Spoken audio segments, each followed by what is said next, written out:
Boa tarde, amados alunos da Escola Bíblica Sem Fronteiras. Estamos aqui mais uma vez para o privilégio de comer um pouco mais da Palavra de Deus. Estamos estudando o livro de Mateus, que traz a revelação de Jesus como Rei.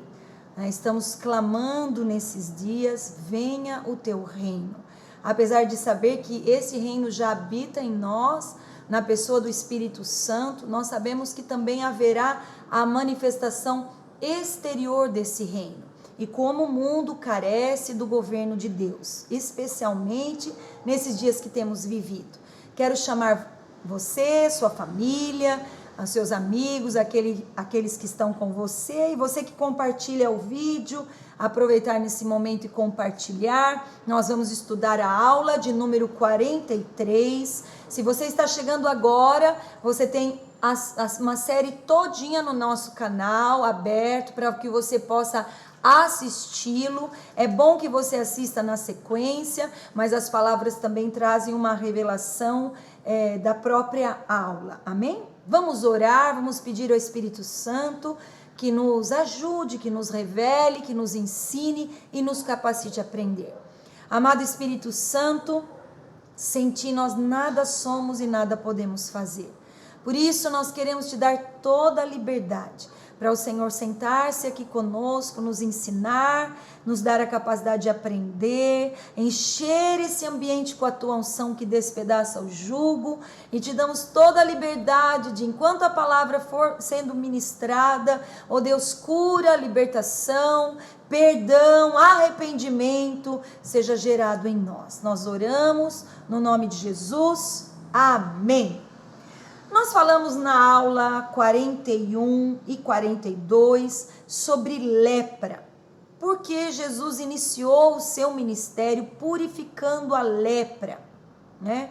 Jesus apenas tocou no leproso e ele foi purificado. Segundo a lei, né, naquela época, alguém que era leproso era impuro, imundo, não podia ter convívio social. E quando ele chegava em um lugar público, ele tinha que chegar gritando, dizendo que ele era impuro. Porque se alguém tocasse nele sem ele avisar, ele poderia ser apedrejado. E se alguém tocasse nele, ficava impuro cerimonialmente durante todo aquele dia. Ele não podia ofertar para Deus. Por isso ninguém tocava no leproso. O leproso era o pária da sociedade, era o símbolo da rejeição máxima, né? Já reparou que muitas vezes pessoas e cristãos e até nós podemos ser hipócritas, né? De padrão duplo, né? Todos nós dizemos que tudo é permitido, temos a postura de dizer faz o que o seu coração está mandando, né? O que o teu coração está pedindo, mas na prática não é assim. Porque quando essas pessoas fazem o que o coração delas está mandando e é pecado, a gente discrimina, né? A sociedade rejeita aqueles que entram no pecado para valer. Olha só, eles acham bonito uma garota de 15 anos namorar, desfilar com seu namoradinho, mas se ela ficar grávida, eles apedrejam. Isso é hipocrisia, porque no primeiro momento acham lindo, aplaudem aquele relacionamento. No segundo momento, eles apedrejam. Olha, como assim? Como é isso, né? A sociedade rejeita a lepra. A sociedade rejeita o leproso. Esse é um fato, mas Jesus não. Ele vem e toca. Ouça, queridos, a primeira pessoa que Jesus teve como alvo no seu ministério foi o pária, foi o improvável, foi o louco, foi o contaminado, né? Interessante que ele vem e toca. Jesus não seguiu a regra da lei, porque era proibido tocar num leproso, mas ele chega e toca. Muitos cristãos se preocupam com o espírito de transferência, medo que alguém transfira as coisas ruins para nós, né? Mas Jesus não era assim. Ele chegou e tocou no leproso. A lepra não passou para Jesus, mas a pureza de Jesus passou para o leproso e ele foi liberto.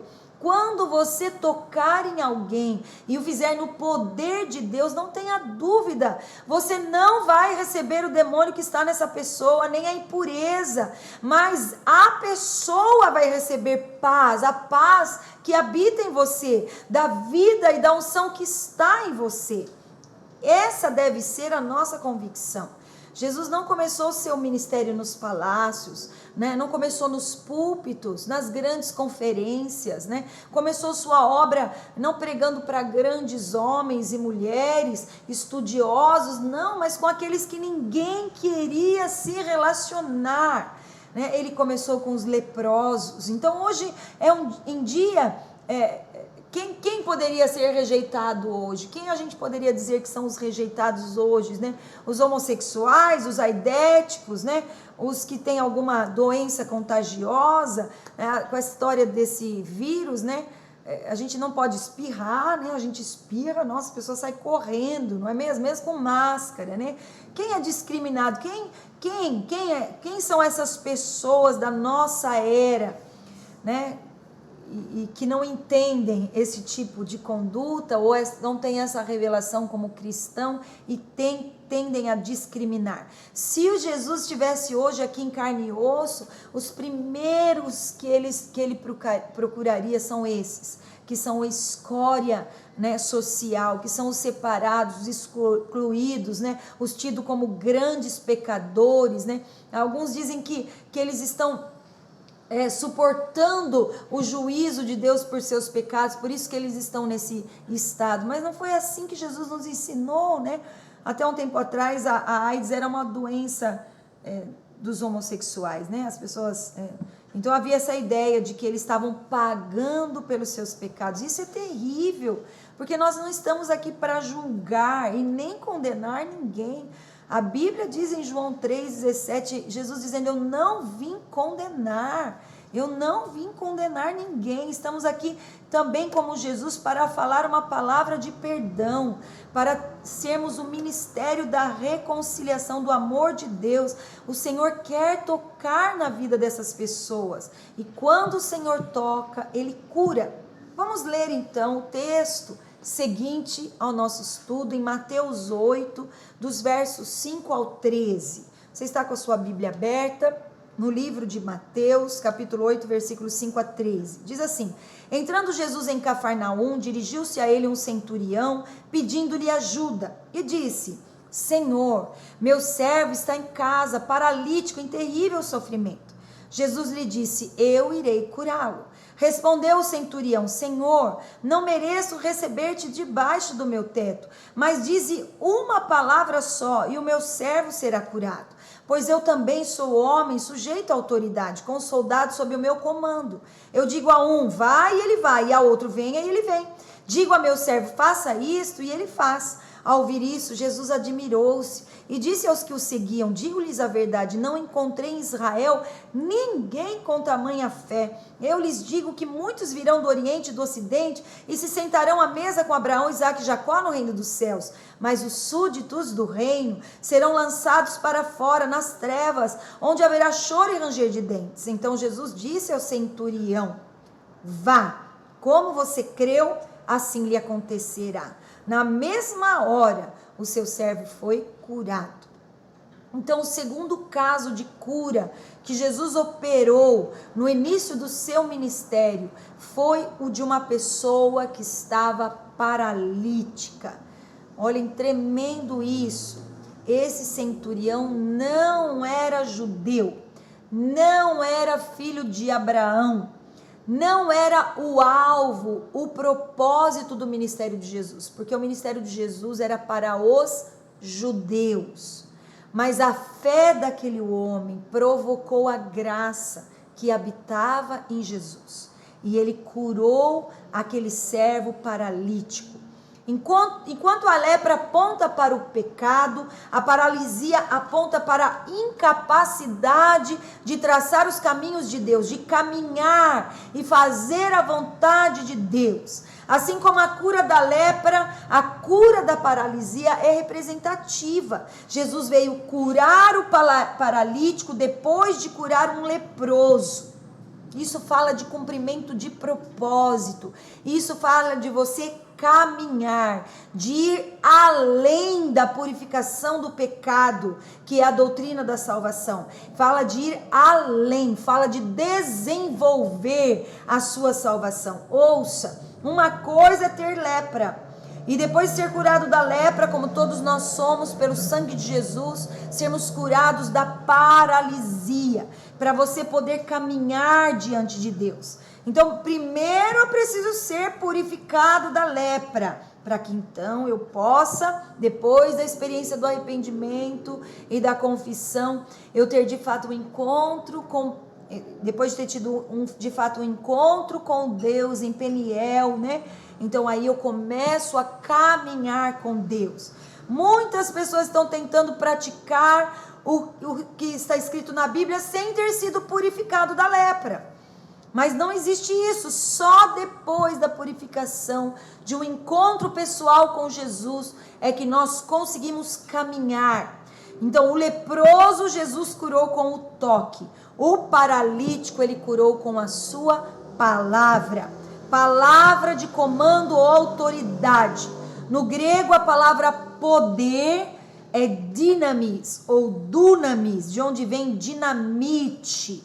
O leproso foi curado pelo dinamis de Jesus, mas a palavra autoridade é exousia, que significa liberdade para fazer tudo. Isso é autoridade. As pessoas valorizam muito o poder, mas nem todos valorizam a autoridade. É claro que a base da autoridade é o poder, mas não é só isso. A expressão da autoridade é a submissão. E só há um que tem autoridade nesse universo, que é Deus, né? Sabe por que não manifestamos o poder e a autoridade de Deus em nós? Porque ainda não estamos inteiramente submissos à autoridade de Deus. Quando nós estivermos completamente submissos à autoridade de Deus, teremos autoridade também para fazer as obras que Jesus fez. Aquele centurião que veja só, por que centurião, pastor? O que significa a palavra centurião? Um soldado que comandava uma centúria, um batalhão de 100 soldados. Por isso que a palavra é centurião. Quem veio ao encontro de Jesus? Um soldado responsável por 100 soldados. Um agrupamento razoável de soldados. Era um oficial romano, uma pessoa importante. Jesus havia vindo para os judeus e não para os gentios, e por isso não poderia entrar na casa deles, mas prometeu que iria curar o servo do centurião. Olha, Jesus ia fazer abrir uma porta, ele ia dar uma escapada no seu propósito principal e original. Mas olha só o que aquele soldado disse para Jesus: não precisa ir não, Jesus. Eu sei o que é autoridade. Eu digo para meu soldado, vai, ele vai. Digo para outro, vem, ele vem. E faça isso a outro, e ele faz. O Senhor é Senhor. Basta que o Senhor mande, libere uma palavra somente, e o meu servo vai ser curado. Nossa, Jesus ficou perplexo com aquela revelação, com aquela fé. Que fé impressionante. Que ele teve fé na autoridade de Jesus. Ele compreendeu que é autoridade. Ele teve fé no amor, na graça de Jesus. Ele não temeu ser repreendido. Ele não temeu ser escorraçado. Uau, porque o Senhor tem autoridade sobre tudo. Essa é a autoridade do Rei, revelada no Evangelho de Mateus. Então a gente vê, portanto, que antes de sermos curados da paralisia, precisamos do poder de Jesus para curar a lepra. Ao sermos curados da paralisia, nós conhecemos a autoridade de Jesus. A palavra de comando de Jesus é tudo o que precisamos para o milagre acontecer. Crer na palavra com base de cura e salvação. A base de tudo, querido, que fazemos deve ser a palavra de Deus. Se você tem a palavra de Deus, você terá o resultado dela, você verá o Senhor operando. O negócio é que queremos fazer as coisas por presunção, né? E não podemos ter fé maior que o seu conhecimento, né? A fé vem pelo ouvir, e praticar a palavra de Deus, diz Romanos, né? Fé vem pelo ouvir e ouvir. O segundo ouvir, a tradução da palavra no grego para o segundo ouvir é praticar. Então a fé vem pelo ouvir e praticar. Tem gente que só ouve, não faz nada, né? Então isso não é fé. Amém, queridos? A sua fé é pelo tanto que você conhece a Deus. Não tente crer além do que você sabe. Não tente crer além do que você já ouviu. Presunção não é fé. Não ande na fé do outro. Não ande na experiência do outro. Não ande na revelação e testemunho do outro. Vamos ver então qual é a terceira cura que Jesus fez no livro de Mateus, no início do seu ministério. Mateus 8, 14 e 15. Mateus 8, versículos 14 e 15. Entrando Jesus na casa de Pedro, viu a sogra deste de cama com febre. Tomando-a pela mão, a febre a deixou e ela se levantou e começou a servi-lo. Então a primeira pregação de Jesus foi no Sermão do Monte, aos seus discípulos, discipulado. Logo depois do sermão, ele faz 3 sinais. Lembra? O primeiro, ele purifica o leproso, purificação de pecados. O segundo, ele cura o paralítico, para que nós, curados da paralisia, consigamos fazer a sua vontade, andar, ir além, buscar cumprir o propósito. Em terceiro, ele cura a sogra de Pedro e ela passa a servi-lo.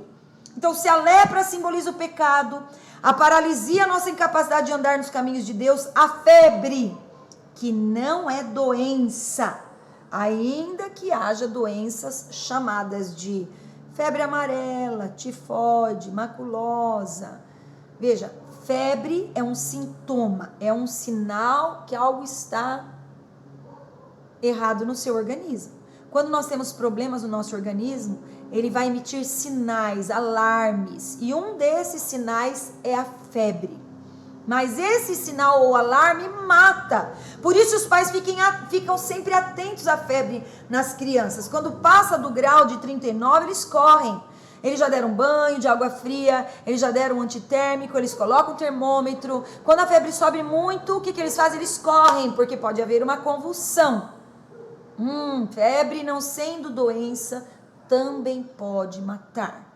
O que na vida espiritual que não é pecado, mas pode matar? Existem coisas na nossa vida espiritual que não são pecado, mas podem matar. A febre está associada com a nossa carne. Quando vem um desejo muito forte em você, você não fica quente, você ferve. A pessoa com raiva fica quente, com desejos sexuais fica quente. Quando nossa carne é atiçada, ela fica febril. Toda pessoa debaixo de um desejo muito grande fica febril. E o que é um desejo muito grande, desenfreado? Significa concupiscência da carne. Concupiscência, a palavra, significa desejo desenfreado. Febre não é pecado, não é lepra, mas mata. E destrói a nossa vida espiritual também. O que significa essa febre? Significa tudo aquilo que é peso em nossa vida, que nos impede de cumprir o propósito de Deus. O trabalho, seu trabalho secular pode ser um peso. Por exemplo, lembra dos gadarenos? Os judeus em Israel que criavam porcos e vendiam para os romanos gentios. Os judeus não podem comer porco, é imundo para ele. Mas ele cria porco para os outros. E isso pode se tornar um peso para eles. Pode ou não? Porque se para eles aquilo faz mal, como eu vou vender algo que para mim faz mal? Certo ou não? E é o mesmo do que aquele crente que não bebe, mas vende pinga. E como é isso? Há situações de trabalho que pode ser peso em nossas vidas. Coisas que podem nos impedir de caminhar com Deus e precisa de cura. Quando Jesus curou a sogra de Pedro, ele curou numa casa. Observe que Jesus curou o leproso ao ar livre. O servo do centurião, ele nem precisou ir na casa para curar. Mas a sogra de Pedro, ele curou entrando na casa. Na Bíblia, a casa fala da intimidade. Os judeus só convidavam para entrar em sua casa pessoas que eram íntimas. Você lembra de Apocalipse 3:20, o que é que diz? Jesus diz: eis que estou à porta e bato. A porta de quê? Da casa. Se alguém ouvir a minha voz e abrir a porta, eu entrarei em sua casa. Ou seja, eu terei intimidade, nós comeremos juntos. Essa palavra não foi proferida para um pobre pecador longe de Deus. Foi para crente, foi para a igreja de Laodiceia. Jesus diz: estou à porta batendo. Jesus pode até ter um contato com esse religioso de Laodiceia, mas não tem intimidade, afinidade, não tem comunhão, não tem convivência, não tem afeição envolvida no relacionamento. Para abrirmos mão de certos pesos, tem que fazer isso por amor a Deus. Se não houver relacionamento íntimo com Ele, não abrimos mão dessas coisas que geram febre em nós.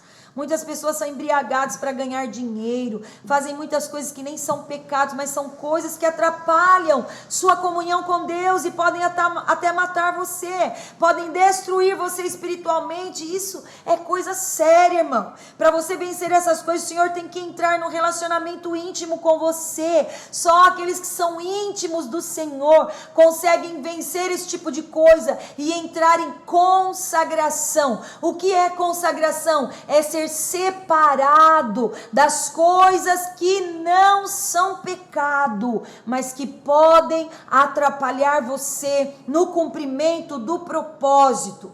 A Bíblia não fala que o leproso passou a servir a Jesus, porque Deus não salva você para servir. Você precisa ser salvo para servir, mas Ele salva por amor, incondicionalmente, não por obras. Mas uma vez que você é salvo, que você recebeu a cura da lepra, então Jesus te revela com autoridade e te cura da paralisia que o impede de cumprir esse propósito. Então a sogra de Pedro passa a servir Jesus. Mateus 8,15 diz: tomando-a pela mão, a febre a deixou, e ela se levantou e começou a servi-lo. Então veja, Jesus não curou essa mulher por um toque, Ele a tomou pela mão. E tomar pela mão na Bíblia é para fazer algo junto, é dançar, é caminhar, é levantar. E ela passou a servir a Jesus, cumprindo o propósito pelo qual ela havia sido chamada. Isso nos fala do serviço. Então nós precisamos ser livres da lepra, aprender a caminhar nos caminhos dele e entrar num relacionamento de intimidade para abrir mão de qualquer coisa que ele possa nos pedir. Consagração normalmente dá liberdade para Deus pedir coisas para você que não é pecado, mas que ocupam o seu coração, como ele fez com Abraão. Filho é pecado para um homem que era estéril e que recebeu o cumprimento da promessa? Mas Deus pediu e Abraão atendeu. Vamos ler Mateus 8, 16 e 17 para concluir esta aula.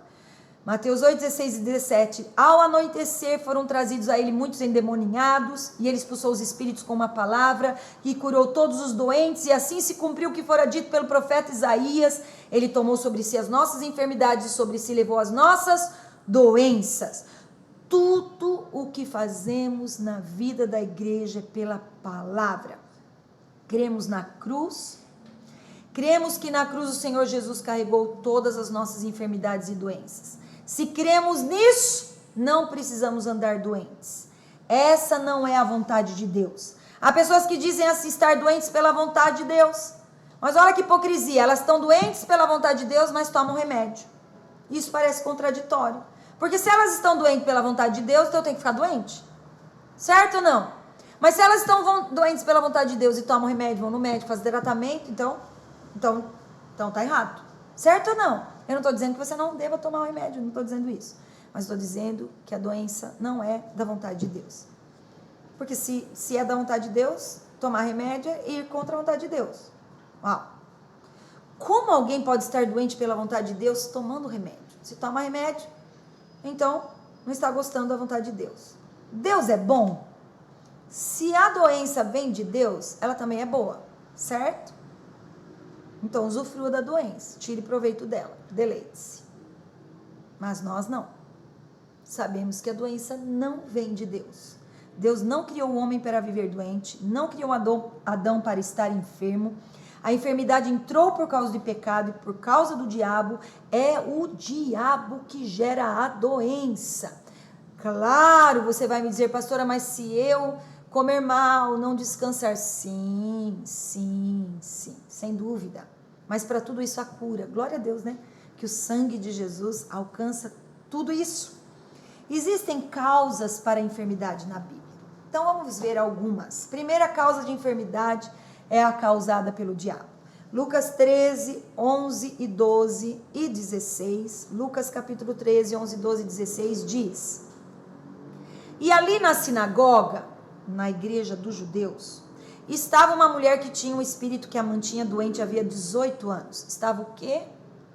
Estava ali uma mulher que tinha um espírito que a mantinha doente há 18 anos. Ela andava encurvada e de forma alguma podia endireitar-se.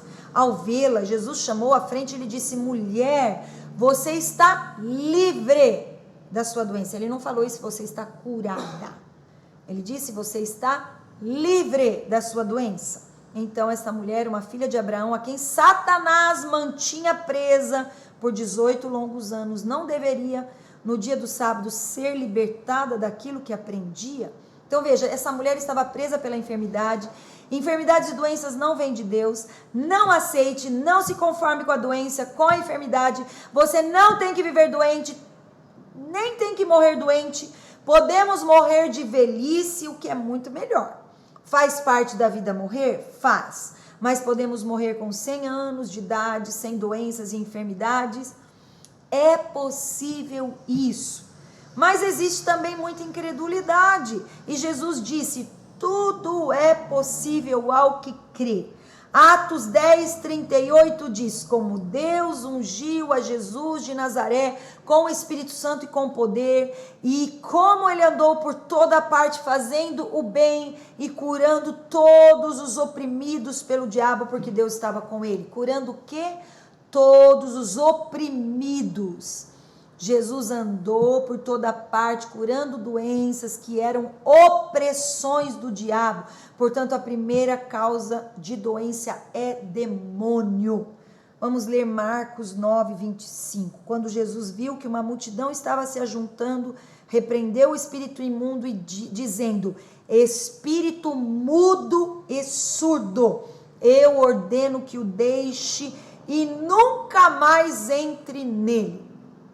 Essa mudez e surdez não era só uma doença, era um espírito imundo. Doenças vêm por causa da opressão do diabo. Tem pessoas que têm demônio e aquele demônio que ela carrega gera doença nela.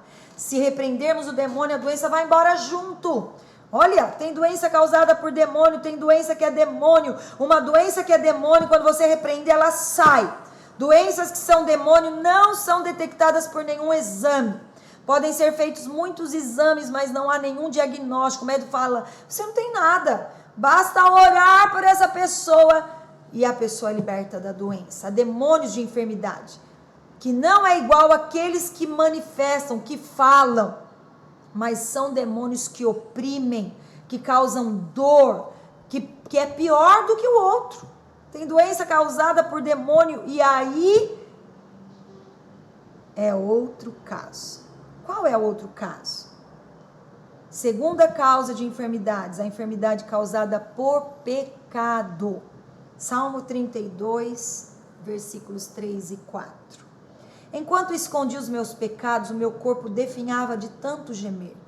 Pois de dia e de noite a tua mão pesava sobre mim, minha força foi se esgotando como em tempo de seca. Então veja, o salmista está dizendo: enquanto eu escondi os meus pecados, meus ossos doeram, me deu reumatismos, gota, problemas de coluna, artroses, artrites, doenças nos ossos, uma vida infernal, porque o pecado gera doença. Pessoas que têm amarguras, ressentimentos, ingratidão, normalmente geram cânceres. Não estamos dizendo que todo câncer é causado por isso.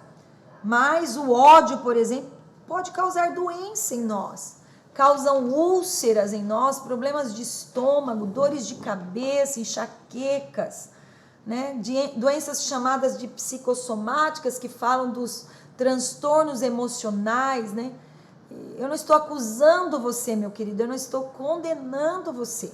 A palavra de hoje é somente para que nós sinalizemos, pontuemos o que é pecado, né? O que é libertação de enfermidades, o que são enfermidades causadas por demônios e o que são enfermidades causadas por pecados.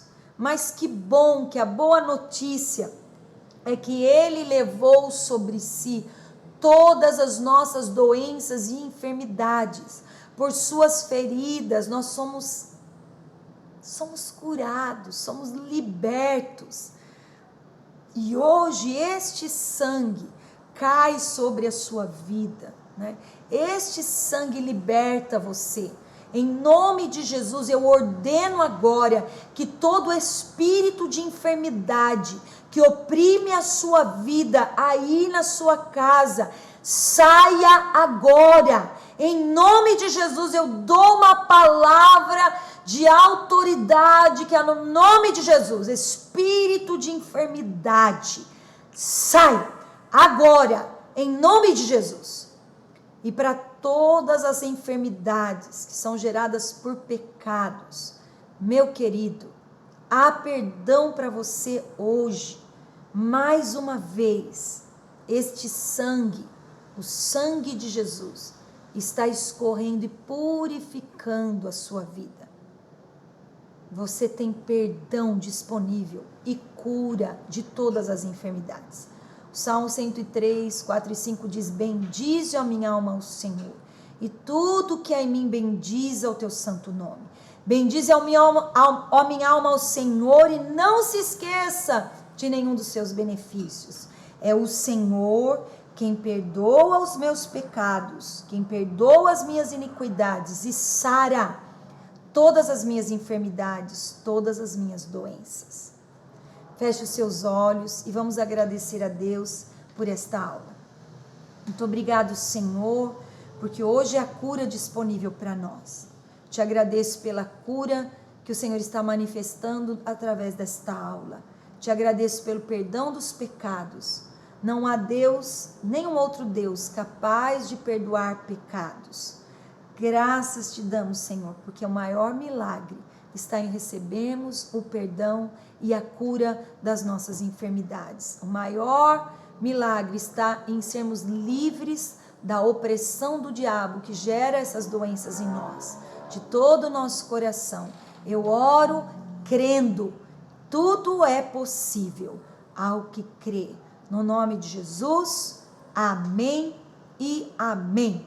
Compartilhe esse vídeo, não se esqueça de revisá-lo, não se esqueça de colocar a sua fé em ação.